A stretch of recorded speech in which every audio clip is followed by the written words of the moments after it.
The person who showed up at Randolph Scott's funeral that no one thought they would. American movie star Randolph Scott was born George Randolph Scott on January 23, 1898, in Orange County, Virginia. His work lasted more than 30 years and made him a legend. Scott was one of the most famous cowboy actors of his time and was best known for his parts in westerns. His calm attitude, strong morals, and commanding presence made him a. Not only did his life and impact change the Western genre, they also changed Hollywood as a whole. Randolph Scott came from a wealthy family in Virginia. He is the son of George Grant Scott and Lucille Crane Scott. During his childhood, he lived in Charlotte, North Carolina, where his father worked as an executive engineer in the textile business. Scott learned about Southern honor and discipline as a child, which would later shape his work and character on screen. Lance Scott. He was also very sporty and did very well in football and baseball. He went to Woodbury Forest School, a well-known prep school, for his early schooling. Scott then went to Georgia Tech, the Georgia Institute of Technology, to study engineering and play football. He did try to go to school, but World War I stopped his plans. He served in the war. His time in the war during World War I changed him. He fought in fights that made him who he is today as a member of the 2nd Trench Mortar Battalion on the front lines in France. Even though his time in the military didn't directly affect his later acting parts, it did give him a sense of discipline and purpose, which he would use in his roles.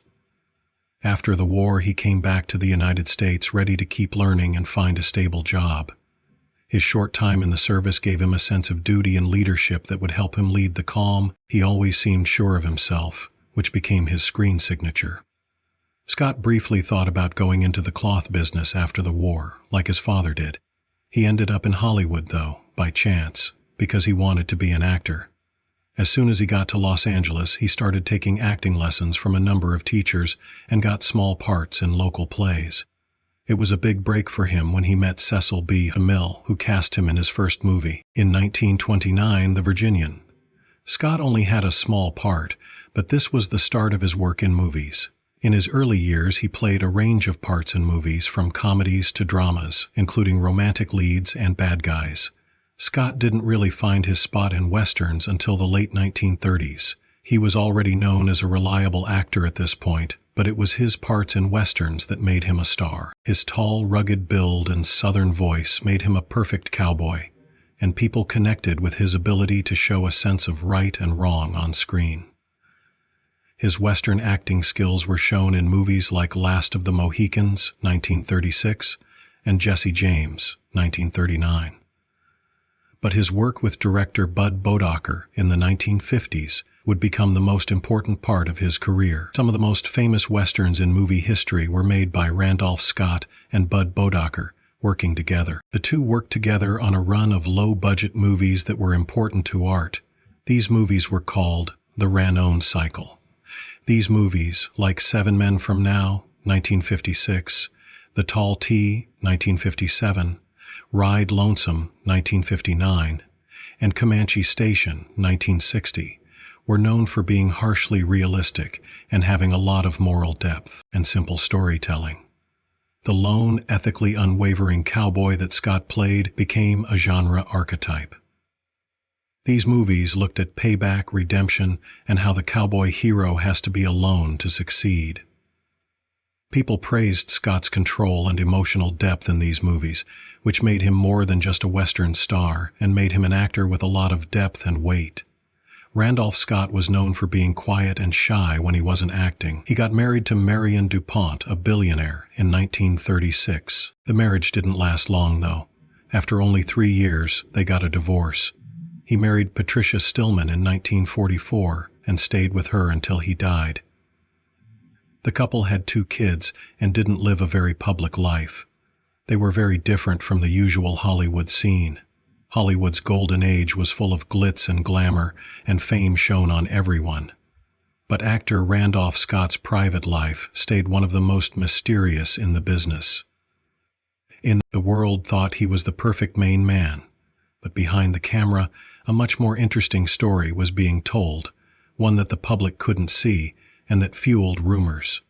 Scott was great at bringing out the charm and sophistication of his roles on screen, but off-screen, his life was mostly hidden from the public, and rumors about it only added to his mystique. In a business known for short-lived relationships and public fights, Scott found a close group of real friends among some of Hollywood's most famous people. People told stories about how close he was to Fred Astaire and Cary Grant, who were both famous stars in their own right. Their friendship, which they built on and off the set, showed that the actor was looking for real human relationships, not just the superficial ones that come with being in the spotlight. He had a casual friendship with Astaire that grew out of respect for each other's work, but it was his friendship with Cary Grant that really got people talking. It cast a shadow of suspicion over Scott's life, which seemed to be perfect. Stories of a romantic relationship between the two stars were constantly going around in Hollywood gossip columns. Fans and the press were very interested in these stories. The rumored affair became one of Hollywood's most intriguing secrets, even though there was no proof, and both Scott and Grant denied it. Some thought that their close friendship was just that, a friendship. But others were sure there was more going on than that. A secret love story that Hollywood's strict rules at the time would never let be known to the public. Many people were interested in Scott and Grant's long-lasting romance and wondered when it would finally come out. It was hard to tell how they were connected in a town that loved scandal and secrecy. It became as famous as the guys themselves. Even after both stars had died many years ago, their supposed relationship is still a mystery that fans and historians alike continue to look into and talk about.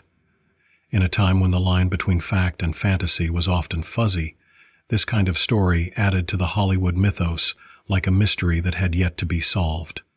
Even now, Scott and Grant's friendship, or maybe something more, is still very appealing. They left behind more than just their individual accomplishments, but of an interesting part of Hollywood history that will never be finished. Even though no one will ever know the whole truth, their mysterious relationship will keep their story told, whispered about, and thought about, leaving a lasting mark on the history of great movies. But Richard Blackwell, who was an actor at RKO at the time, and photographer Jerome Zerby, who took a bunch of publicity photos of the pair during their home life, both said they had slept with the two. In his autobiography, Blackwell said that Grant and Scott were truly madly in love with each other, and that their love was complete. Grant and Scott stopped living together in 1944, but they stayed close friends for the rest of their lives.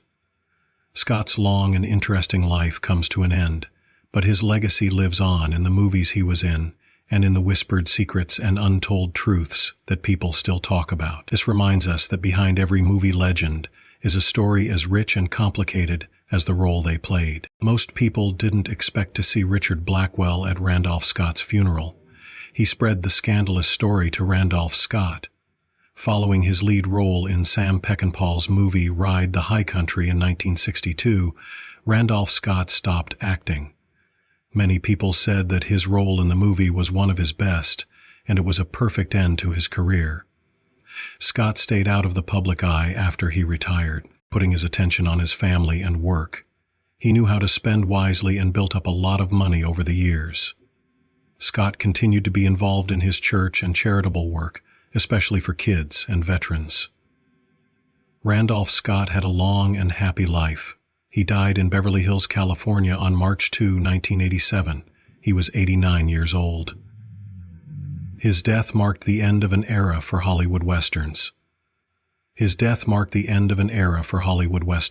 Scott had appeared in over 100 films, more than half of which were Westerns, leaving behind a legacy as one of the genre's most iconic figures. He was posthumously inducted into the Western Performers Hall of Fame at the National Cowboy and Western Heritage Museum in Oklahoma City, further cementing his status as a legend of the silver screen. Even decades after his death, Randolph Scott remains a towering figure in the world of Westerns. His films are still watched and studied by fans of the genre, and his influence is evident in modern Westerns and neo-Westerns.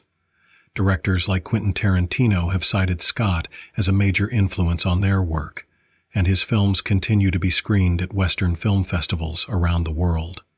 He is often remembered as the epitome of the strong, silent type, In Hollywood, a man whose on-screen persona reflected the virtues of integrity, honor, and courage. To this day, Randolph Scott is celebrated as one of the greatest stars of the part of American film history.